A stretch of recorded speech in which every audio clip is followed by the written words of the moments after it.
Dito ako sa parking lot ng Robinsons Vegan Ilocosur ngayon. Tara, samahan niyo ako mag-grocery kasi paubos na yung stocks natin. Let's go!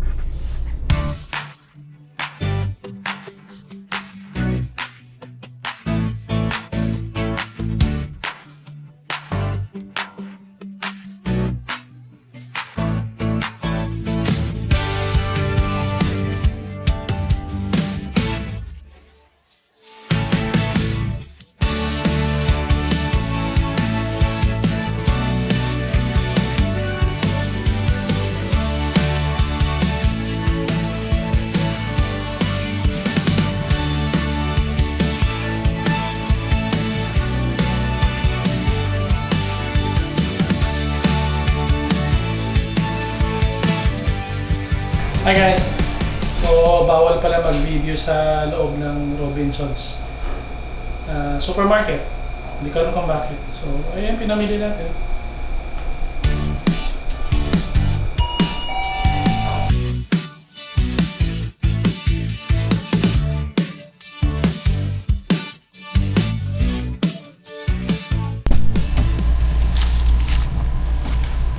Ayan.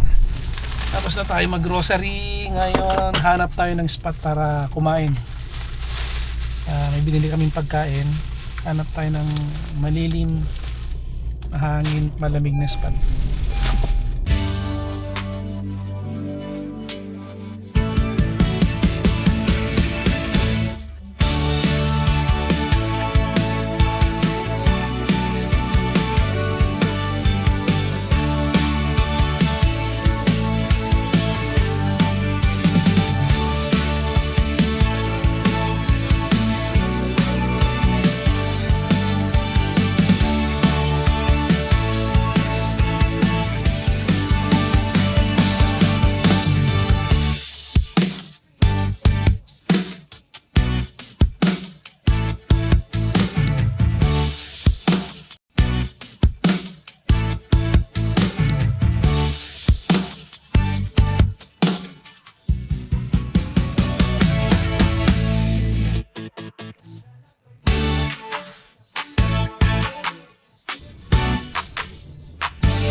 Yan ang spot guys, dito tayo magla-lunch ngayon.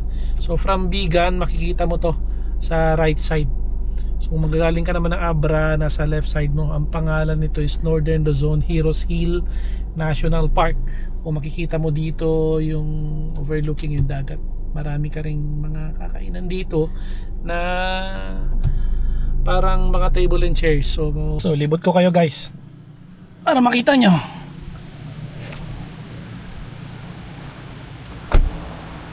O yan. Ito yung parang driveway nila. Yan yung driveway. Pag dire-diretso mo yan, pupunta ka na ng dagat yan. So yun, akyatin natin yan papunta sa taas mamaya. Yan. Akyat tayo sa taas.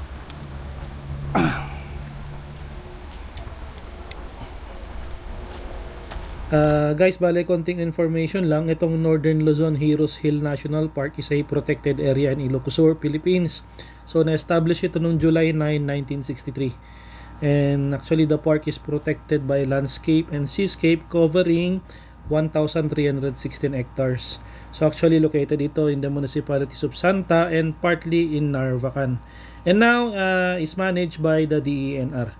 Okay, so the park is almost 1,316 hectares pala, and now managed by DNR na. Okay, so historically the park is linked to the heroic deeds of figures like Gabriela and Diego Silang. So makikita nyo may parang ano doon, parang statwa.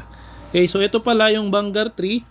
Okay, so galing pa ito sa, if I'm not mistaken, sa Pangasinan pa ito eh. Alright.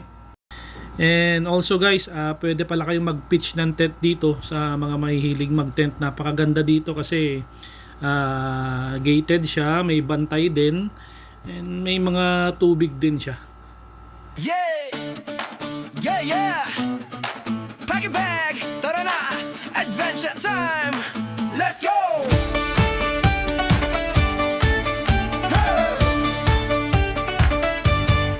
Bit-bit ang tent, may bag sa likod. Sa ilalim ng araw, walang lungkot. Hangin sa mukha, saya sa dibdib. Travel goals na may life tips. Bawat hakbang, may aral sa daan. Hindi lang lakbay, kundi karanasan. Tara lakbay buhay sa bundok. Okay boss, thank you. Dagat sa hangin sumabay. Sige boss. So, ayan. Itong nakikita nyo napakalaking dagat na dyan ngayon ay South China Sea. Adjacent to South China Sea. Mahal araw-araw, okay, aralakbay buhay. Kasama ang barkada, Julia. smile ang walang Julia. away. Sa bawat biyahe, puso'y lumalawak. Adventure ng buhay, let's go, let's rock. Let's rock. Camping nights, bituin ng ilaw, kwento tawanan hanggang umaga. Wow! Ikaw naman. Kape Ay, takot sa sa camera. tent, bagong gising vibe. Pagod Ito hindi takot sa camera. Ayun tayo guys, yung ganisa.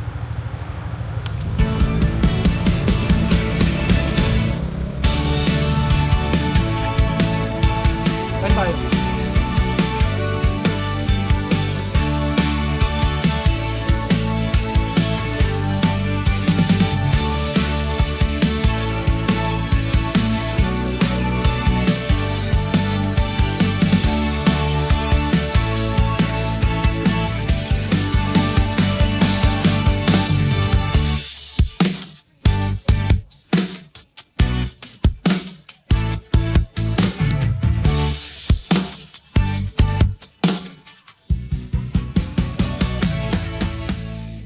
So, yun na nga. Kakatapos lang natin mag-grocery. And again, realization sa grocery sa ating pang-araw-araw na buhay.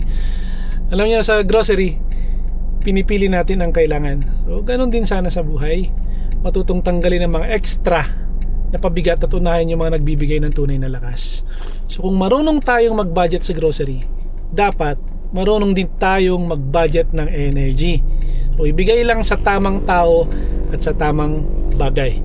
So, sa grocery, bago ilagay sa cart, iniisip muna kung kailangan ba talaga. Okay? So, sa buhay, ganun din. Huwag basta-basta tanggap ng tanggap.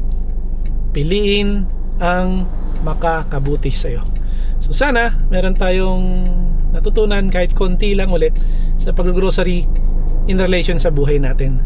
So, kung nagugustuhan mo yung mga ganitong klaseng video, pwede mong i-like and subscribe. Comment na rin para mas marami pa tayong matutunan. And pwede mo rin itong share para mas marami tayong ma-inspire din. Okay, so follow mo lang ako. Siyempre, okay. Yan muna for now. Hanggang sa muli. Bye-bye! Siyempre, okay, life's an